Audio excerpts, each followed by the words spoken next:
रिश्वत राज चलाया है इन्होंने, जिसकी वजह से जब आपको कुछ भी चाहिए होता है, चाहे आप नौकरी के लिए जाते हैं, चाहे आप छोटे से छोटे काम कराने के लिए निकलते हैं, तो आपको रिश्वत देनी पड़ती है। तो ये जो रिश्वत राज है इनका, जो घोटाला राज है इनका, इसको अगर आप आज बंद नहीं करेंगे तो आपके भविष्य को क्या होगा?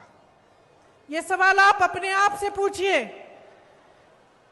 घोटाले पे घोटाला हो रहा है यहां मध्य प्रदेश में।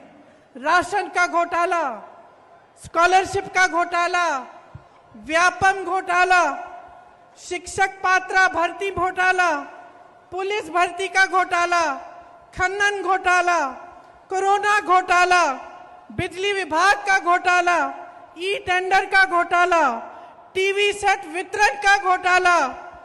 कितने सारे घोटाले हैं, इतनी लंबी लिस्ट है घोटालों की कि जो मोदी जी ने वो गालियों वाली लिस्ट निकाली, उससे लंबी तो ये लिस्ट है। जबलपुर में कांग्रेस की नेता प्रियंका गांधी ने भाजपा की शिवराज सरकार पर जमकर निशाना साधा है। उन्होंने मंच से ही कई घोटालों की लिस्ट पढ़कर सुनाई है। यहाँ आज महाकौशल की पावन और क्रांतिकारी धरती पर खड़े होकर मुझे बहुत गर्व हो रहा है।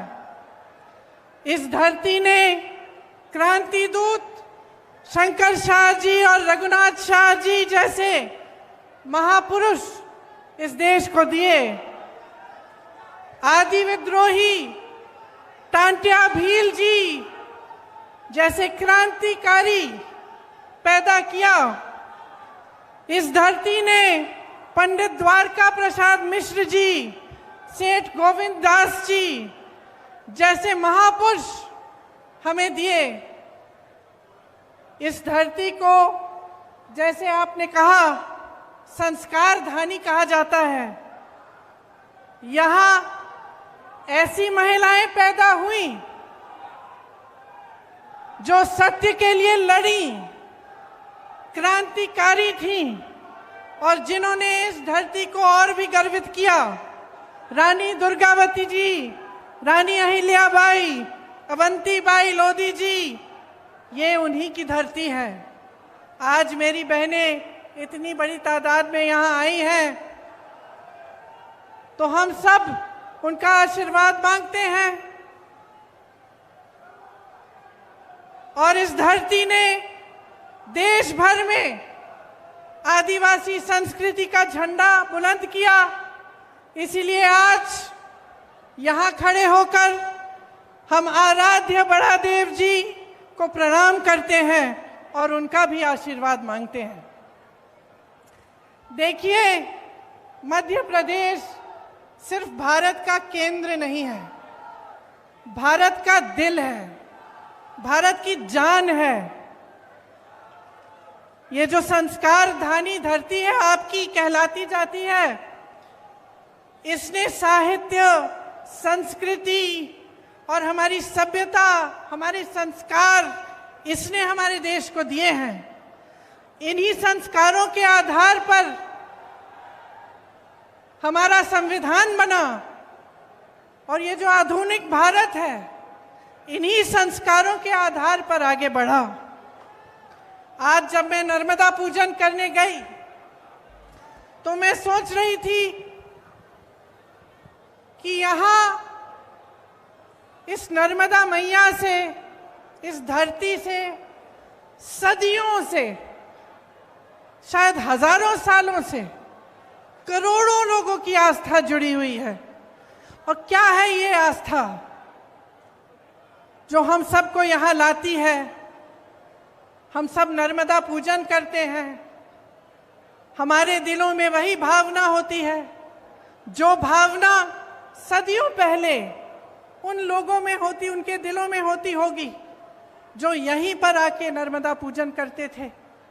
मैं सोच रही थी कि ये जो आस्था होती है धर्म में, इस तरह की आस्था राजनीति में भी होनी चाहिए। इस तरह की आस्था नेताओं के दिलों में, पब्लिक के प्रति, जनता के प्रति, देश प्रदेश के प्रति होनी चाहिए। और जिन्होंने हमारी स्वतंत्रता की लड़ाई लड़ी, मैं दावे के साथ कह सकती हूं कि उनके दिलों में इस तरह की आस्था थी। सब कुछ न्यौछावर करके कभी कभी कुछ लोगों ने अपना जीवन दान दिया, कुछ लोगों ने अपने जितने भी घर थे, सब जितना भी उनके का धन था, सब कुछ दान दिया और हमारी स्वतंत्रता की लड़ाई में लड़े। तो वो तो इसलिए कर पाए क्योंकि उनके दिलों में एक आस्था थी भारत के लिए, भारत की जनता के लिए, हमारी स्वतंत्रता के लिए, हमें आगे बढ़ाने के लिए। तो आज की राजनीति में वो आस्था क्यों नहीं है? ये कर्मकांड क्यों बन गया है कि चुनाव के समय आकर घोषणाएं हो जाती हैं, तमाम आपको वादे किए जाते हैं, लेकिन उन वादों में जो वादा करता है उसकी खुद की आस्था नहीं है, उसकी खुद का विश्वास नहीं होता, करके चले जाता है। चुनाव हो जाता है, चुनाव जीत के घोषणाएं करके, लेकिन उसके बाद उनको पूरा करने की कोई कोशिश नहीं होती। तो आज यहां खड़े होकर, इस संस्कार धानी धरती पर खड़े होकर, मैं आपको याद दिलाना चाहती हूं एक पुरानी राजनीति की, जिसमें हमारे नेता जो कहते थे वो करके दिखाते थे, जिसमें हमारे नेता सब कुछ न्यौछावर करके आपके लिए दिन रात एक करते थे। आपकी सेवा सर्वोपरि होती थी उनके दिल में, उनके दिमाग में। और मैं कहना चाहती हूं कि जो आपके साथ पिछले 18 सालों से हो रहा है वो गलत हो रहा है, क्योंकि आपका इस्तेमाल हो रहा है, शोषण हो रहा है। आपके सामने आकर तरह तरह के वादे, तरह तरह की घोषणाएं होती हैं और उनको पूरा नहीं किया जाता। धन बल को लेकर, धनादेश के बल पर जनादेश को कुचला जाता है। आपको याद है, यहां पिछले चुनाव में हमारी सरकार बनी थी, आपने बनाई थी, लेकिन जोड़ तोड़ करके, पैसे लगाकर, हर तरह की चीजों को करके भाजपा के नेताओं ने हमारी सरकार तोड़ी और अपनी सरकार बना दी। चलिए, भाजपा की सरकार बन गई, कुछ अच्छा करके दिखाते तो कम से कम कुछ फायदा होता आपका। लेकिन मुझे खुद ताज्जुब हुआ, आज मैं अपने नोट पढ़ रही थी यहां आने के लिए, भाषण देने के लिए, तो मैं पढ़ रही थी कि कितनी बेरोजगारी है, कि शिक्षा के कोई संस्थान नहीं खोले, महंगाई कितनी बढ़ गई है। और मुझे ताज्जुब हुआ ये पढ़ के कि 3 सालों में इन्होंने मात्र 21 सरकारी नौकरी दी हैं। तो मैंने अपने ऑफिस को फोन किया, मैंने कहा ये गलत होगा, सही नहीं हो सकता ये आंकड़ा, इसको चेक करो, क्योंकि मैं मंच पे बोलूंगी तो गलत चीज नहीं बोलनी चाहिए मुझे। मैंने 3 बार ये आंकड़ा चेक कराया और 3 बार ये जवाब आया कि ये सही आंकड़ा है, कि 3 सालों में मात्र 21 नौकरियां दिलवाई हैं। ये किसकी सरकार है और कैसे चल रही है? और आप अगर आज जागरूक नहीं होंगे और आप ये समझेंगे नहीं कि ये जो रिश्वत राज चलाया है इन्होंने, जिसकी वजह से जब आपको कुछ भी चाहिए होता है, चाहे आप नौकरी के लिए जाते हैं, चाहे आप छोटे से छोटे काम कराने के लिए निकलते हैं, तो आपको रिश्वत देनी पड़ती है। तो ये जो रिश्वत राज है इनका, जो घोटाला राज है इनका, इसको अगर आप आज बंद नहीं करेंगे तो आपके भविष्य को क्या होगा? ये सवाल आप अपने आप से पूछिए। घोटाले पे घोटाला हो रहा है यहां मध्य प्रदेश में। राशन का घोटाला, स्कॉलरशिप का घोटाला, व्यापम घोटाला, शिक्षक पात्रा भर्ती घोटाला, पुलिस भर्ती का घोटाला, खनन घोटाला, कोरोना घोटाला, बिजली विभाग का घोटाला, ई टेंडर का घोटाला, टीवी सेट वितरण का घोटाला, कितने सारे घोटाले हैं। इतनी लंबी लिस्ट है घोटालों की कि जो मोदी जी ने वो गालियों वाली लिस्ट निकाली, उससे लंबी तो ये लिस्ट है।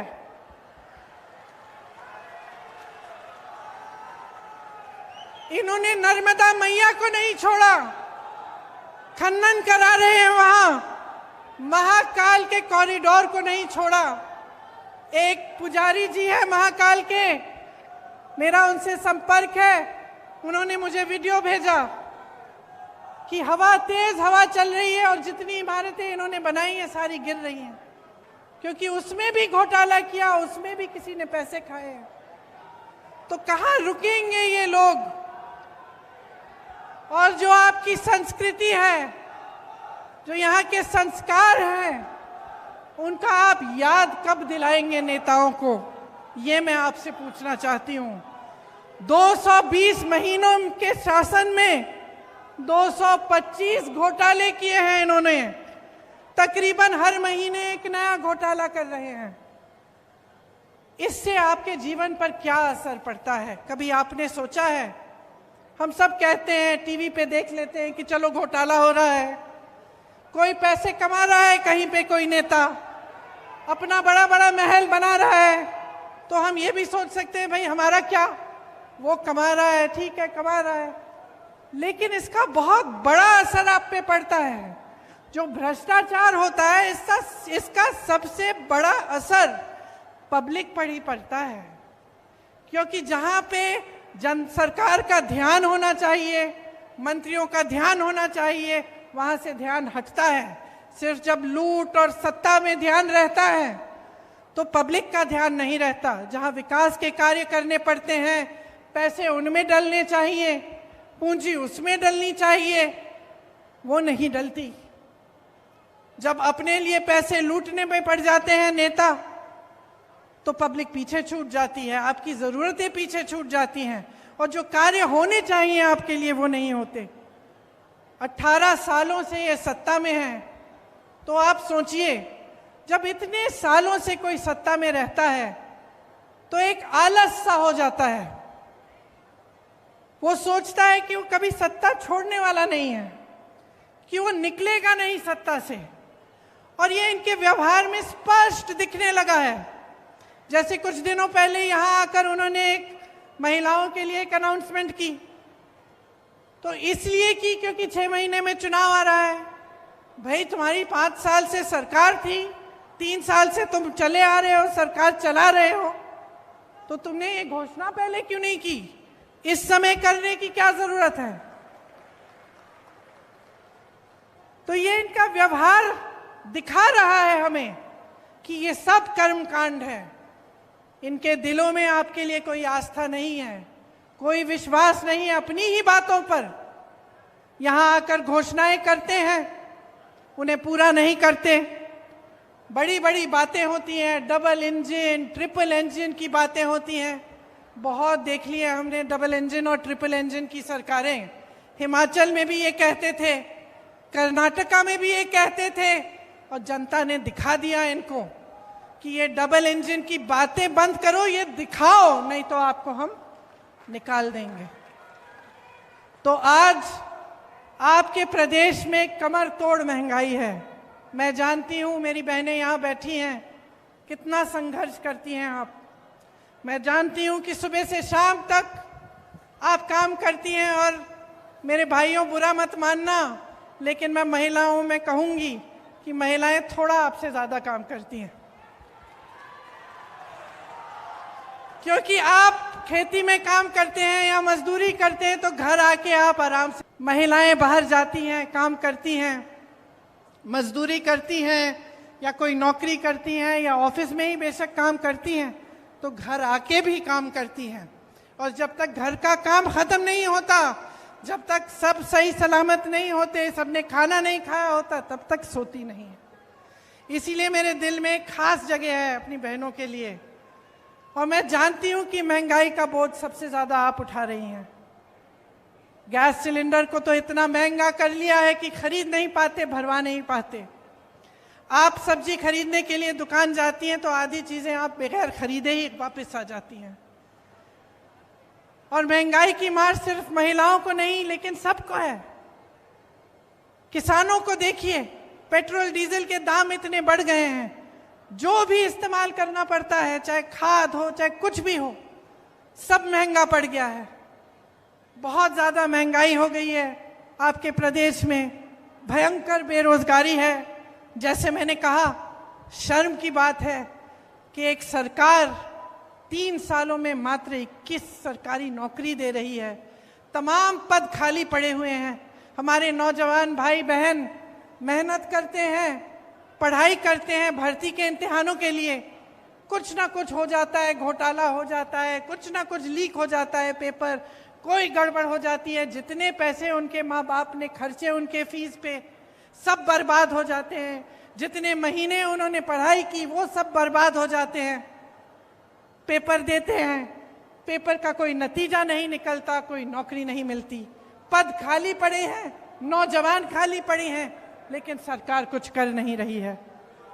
आदिवासियों की दुर्दशा हो गई है आपके प्रदेश में।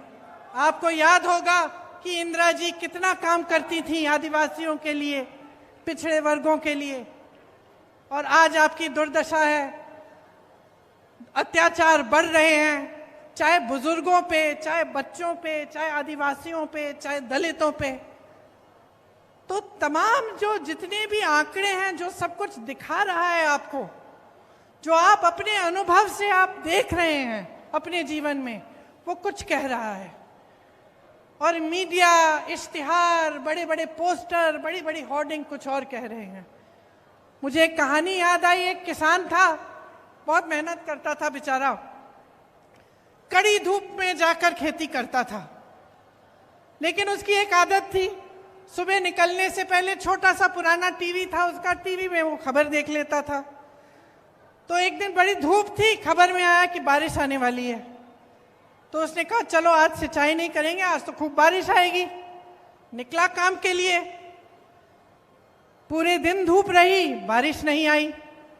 उसने सोचा चलो खबर गलत होगी, कल सिंचाई कर लेंगे। घर आ गया, अगले दिन फिर निकला, फिर खबर देख ली, फिर खबर में आया कि बारिश आने वाली है। फिर उसने सिंचाई नहीं की। ऐसे 5, 6, 7 दिन गुजर गए और वो इसी इंतजार में रहा कि भाई आज बारिश आएगी। बारिश नहीं आई, खेती एकदम सूख गई। घर आके रोने लगा। तो रोने लगा, अपने गुरुजी के पास गया कि भाई मैं तो इंतजार कर रहा था, मेरा सारा खेत सूख गया, मैं क्या करूं। तो उसके गुरुजी ने उसको कहा, अरे मूर्ख, तुमने अपने अनुभव से नहीं देखा क्या हो रहा था? तुम्हारे सामने तुम्हारा खेत सूख रहा है और तुम इंतजार कर रहे हो कि बारिश आएगा क्योंकि खबर ने कह दिया। तो यही तो हो रहा है आज देश में, प्रदेश में।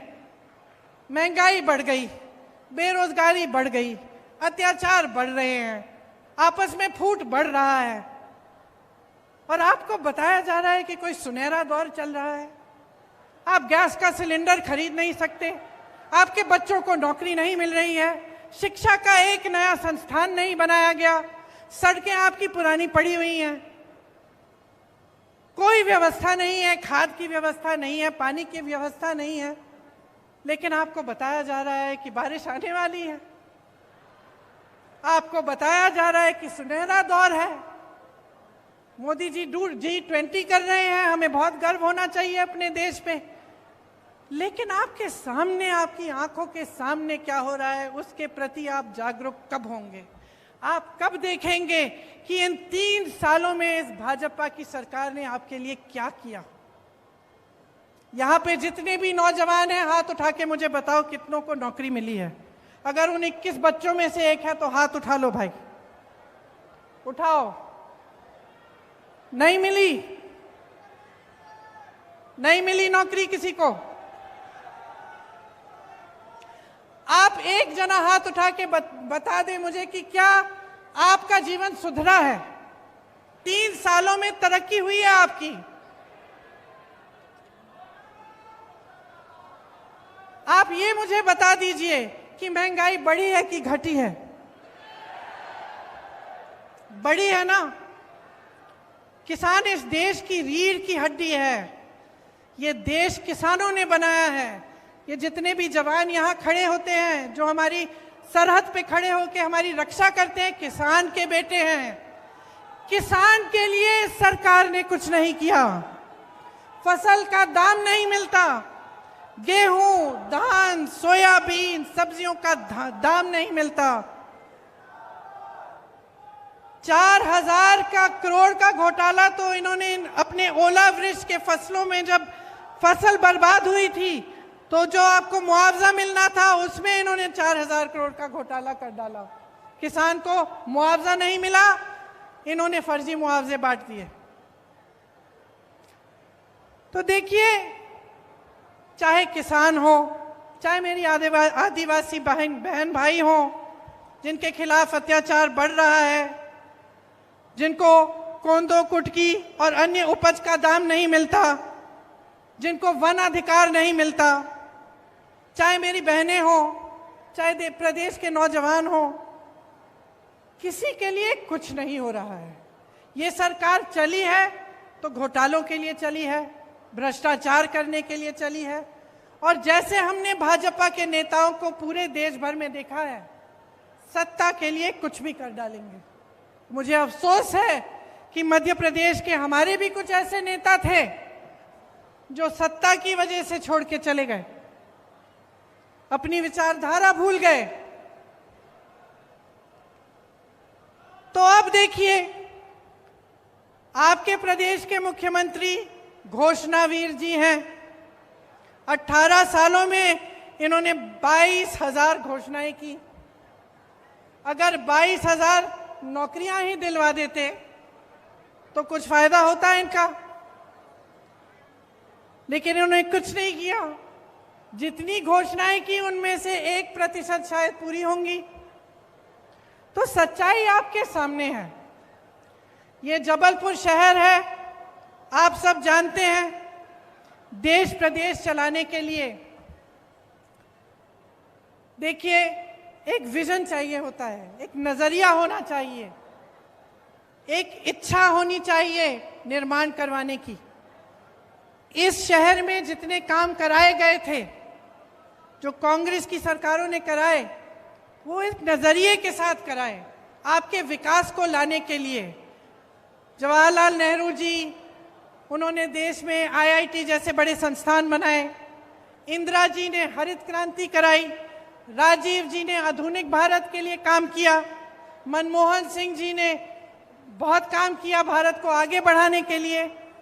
एक नजरिया था उनके दिल में, उनके मन में एक नजरिया था कि देश को कैसे आगे बढ़ाना है। आज जो हम काम कर रहे हैं उसका 15-20 सालों में, 25 सालों में क्या असर पड़ेगा। तो जबलपुर एक ऐसी शहर है जो उस नजरिए को लेकर उसका निर्माण हुआ। यहाँ पर ऑर्डिनेंस फैक्ट्रीज होती थी, आज बंद होने के कगार पे हैं। सरकारी कर्मचारियों का यहाँ पे बहुत सारे सरकारी कर्मचारी हैं, आर्मी के लोग हैं, रेलवेज में काम करने वाले लोग हैं, प्रबुद्ध जीव हैं बहुत सारे जबलपुर में। और आज देखिए कि आपके जबलपुर का क्या हाल है। सरकारी नौकरियां जो हैं उनका क्या हाल है। एक देखिए, सरकारी नौकरी इसलिए लोग लेते थे क्योंकि उनको लगता था कि कम से कम जीवन भर हम नौकरी करेंगे, उसके बाद हमारी कोई सिक्योरिटी होगी, सुरक्षा होगी, हमें पेंशन मिलेगा। आज ये स्थिति है कि पूरे देश भर में सरकारी कर्मचारी रो रहे हैं कि हमें पुराना पेंशन वापस दे दीजिए, हमें ये नया पेंशन नहीं चाहिए। और उनकी कहीं भी कोई सुनवाई नहीं है। सिर्फ कांग्रेस के प्रदेशों में, हिमाचल प्रदेश में, छत्तीसगढ़ में, राजस्थान में पुराना पेंशन फिर से लागू हुआ है। क्योंकि जैसे मैंने कहा, दो तरह की राजनीति है इस देश में। एक जो आप में आस्था रखती है, विश्वास रखती है पब्लिक में, और एक जो सत्ता में आस्था रखती है। तो जो सत्ता में आस्था रखते हैं वो कभी आपकी सुनवाई नहीं करेंगे। कांग्रेस पार्टी आपकी सुनवाई करती है। जहां जहां हमारी सरकारें हैं, आप खुद देखिए और खुद आकलन करिए कि जो कहा है वो किया है कि नहीं। अभी अभी कर्नाटका में सरकार बनी है, 5 गारंटी दिए थे, 5 के 5 गारंटी कैबिनेट में पास हुए हैं। राजस्थान में पुराना पेंशन लागू है। तमाम ऐसी स्कीमें हैं जिनका वादा चुनाव में किया था, आज लागू हो रही हैं। यहाँ बगल में छत्तीसगढ़ है, छत्तीसगढ़ में सबसे ज्यादा किसानों को धान का दाम मिल रहा है पूरे देश भर में। छत्तीसगढ़ में भी पुरानी पेंशन लागू है। आप हिमाचल को देखिए, जो वादे किए वो पूरे करने जा रहे हैं। इसीलिए मैं आग्रह करती हूं कि आप जागरूक बनिए और जो सच्चाई है उसको पहचानिए। आपके सामने जो हो रहा है, आप जीवन में जो संघर्ष कर रहे हैं, वो संघर्ष बढ़ रहा है, इसको समझिए और ये देखिए कि कांग्रेस पार्टी के नेता, कांग्रेस पार्टी की सरकारें अपने प्रदेशों में क्या कर रही हैं। और आपको खुद समझ में आ जाएगा कि जब कांग्रेस की सरकार मध्य प्रदेश में आई थी, जिससे पहले कि भाजपा ने उसको गिराकर ये सरकार बनाई, तब उन्हीं 1.5 सालों में कितना काम किया गया। 27 लाख किसानों का 11,600 करोड़ कर्ज माफ किया उन 1.5 सालों में। सामाजिक सुरक्षा पेंशन को 300 रुपए से 600 रुपए तक बढ़ाया गया था। 1 करोड़ परिवारों को 100 रुपए में 100 यूनिट बिजली योजना का फायदा हुआ था। 1000 गौशालाओं का निर्माण हुआ था। आदिवासियों के लिए 12,000 बर्तन बैंक बनाए गए थे। ये सब काम 1.5 साल में कांग्रेस की सरकार ने किया और आज भी ऐसे ही काम कांग्रेस की सरकारें जहां जहां उनकी सरकार है वहां पे कर रही हैं। तो बहनों और भाइयों, हम आपके सामने कुछ ऐसे गारंटी लाए हैं जिनके बारे में अब आपको मैं बताऊंगी, जो हम 100% लागू करेंगे। ये मेरा वादा है आपको। यही वादा मैंने कर्नाटका में किया, यही वादा कर्नाटका के नेताओं ने किया, राहुल गांधी जी ने किया और कर्नाटका की सरकार बनते ही उस कैबिनेट ने पास किया हुआ है।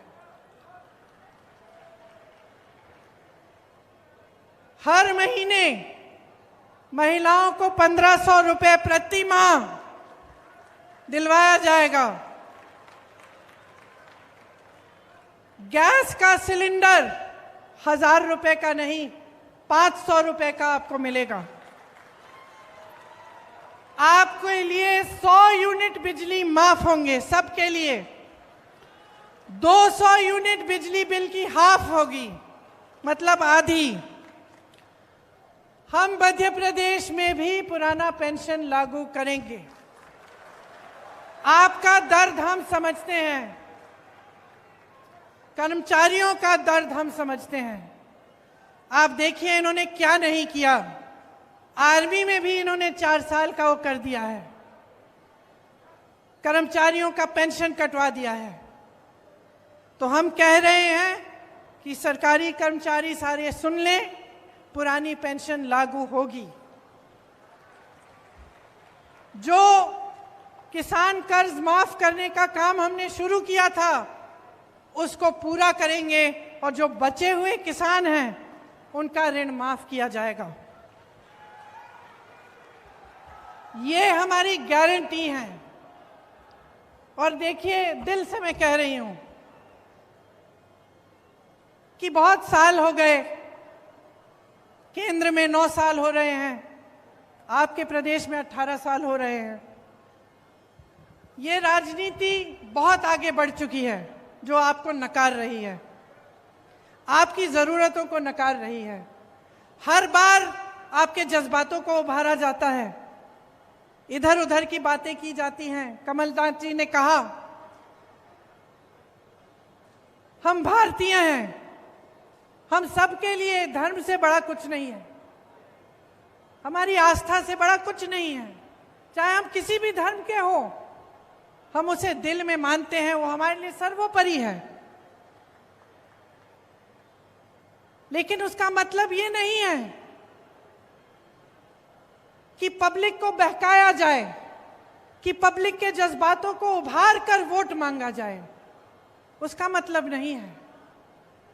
और अगर नेता ऐसा कर रहा है या एक राजनीतिक दल बार बार ऐसा कर रहा है कि चुनाव का समय आया, आपके जज्बात उभार दिए, आपकी काम की बात नहीं की, तो आप उनकी आदत बिगाड़ रहे हो। वो तो है ही बिगड़े, क्योंकि आपको बार बार जज्बातों पर उकसा रहे हैं, लेकिन आपका काम नहीं कर रहे हैं। लेकिन आप बिगाड़ रहे हो क्योंकि आप बुरी आदत डलवा रहे हो। उस नेता को कभी ये एहसास नहीं होगा कि अगर वो आपका काम नहीं करेगा तो उसको सत्ता छोड़नी पड़ेगी। समझ रहे हैं आप मेरी बात? आपको समझाना पड़ेगा, दिखाना पड़ेगा नेताओं को, और उसमें हम सब शामिल हैं कि अगर हम आपका काम नहीं करें और चुनाव के समय आपके जज्बात उभारने की बात कर लें, या आपको किसी जैसे आप जज्बाती मामले पे आपको उकसा दें और फिर उसके बल पर आपके वोट लेके सत्ता में बैठ जाएं, लेकिन फिर आपकी बिजली हम ना दिलवाएं, आपका विकास हम ना करवाएं, आपकी सड़कें ठीक नहीं हो रही हैं, आपके बच्चों के लिए शिक्षा के मौके नहीं दिलवा रहे हैं, नौजवानों को रोजगार नहीं दिलवा रहे हैं, और सिर्फ सत्ता के मजे ले रहे हैं, तो आपको सबक सिखाना पड़ेगा। तो मैं कहना चाह रही हूं कि 18 साल हो चुके, 18 साल में आपने सब कुछ देख लिया। अगर किसी इंसान ने 18 साल में अपनी असलियत आपको नहीं दिखाई और आपको ये पता नहीं चला कि वो आपका काम नहीं करने वाले हैं, तो शायद कभी नहीं पता चलेगा। अब 18 सालों में आपने सब कुछ देख लिया, घोषणाएं देख ली, असलियत देख लिया, टीवी में विज्ञापन देख लिए, असलियत देख लिया, बड़ी बड़ी होर्डिंग देख लिए, बड़े बड़े इवेंट देख लिए और सच्चाई देख ली। तो अब आप तय करिए, बच्चों के भविष्य का निर्माण करना है कि नहीं? करना है कि नहीं? करना है। अपने देश प्रदेश को विकसित बनाना है कि नहीं? अपने नेताओं को जवाबदेह बनाना है कि नहीं? बनाना है ना? तो मन बना लीजिए, मन बना लीजिए। 6 महीनों में चुनाव है, 6 महीने हैं सोचने के लिए, समझने के लिए, और जो आपने 18 सालों में देखा है उसका आकलन करने के लिए।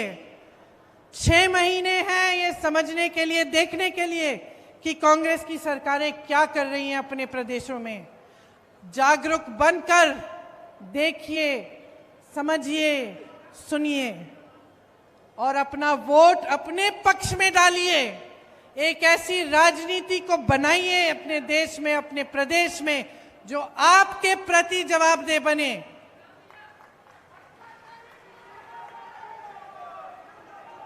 बहुत हो गया ये भ्रष्टाचार, आपको गुमराह करने का बहुत काम हो गया।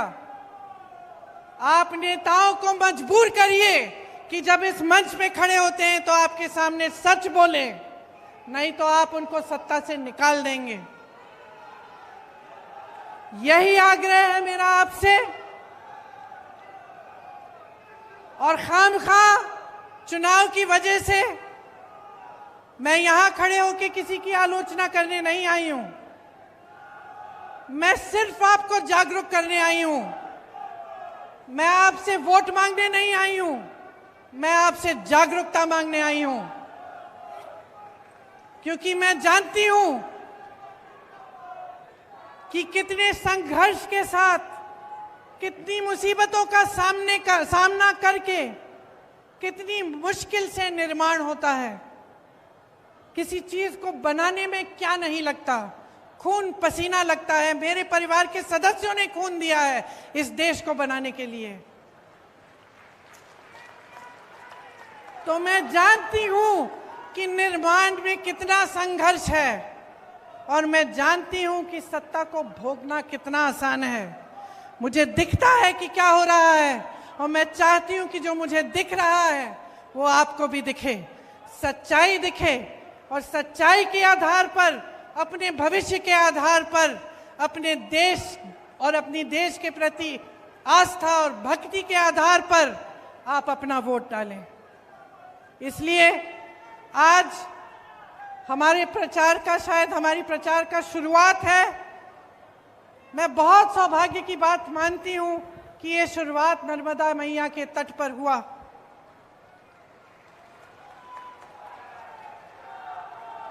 क्योंकि हम सब जो यहाँ पे बैठे हैं इस मंच पर, नर्मदा मैया के तट से आए हैं। हम झूठ नहीं बोलेंगे आपके सामने। हमारी एक ही सच्चाई है, हम देश के लिए समर्पित हैं, आपके लिए समर्पित हैं और पूरी निष्ठा से, प्रेम से आपके लिए दिन रात काम करेंगे। आप सबको बहुत बहुत धन्यवाद कि आपने मेरी कुछ लंबी बातों को इतने ध्यान से सुना। मेरी आशा है कि इन पर ध्यान में आप घर जाकर भी देंगे और थोड़ा समझने की कोशिश करेंगे कि आपकी भलाई के लिए ही मैंने ये सब बातें कही। प्रियंका गांधी ने कांग्रेस के विधानसभा चुनाव अभियान का शंखनाद कर दिया है। अब किसी की वजह से कांग्रेस आक्रामक हो गई है।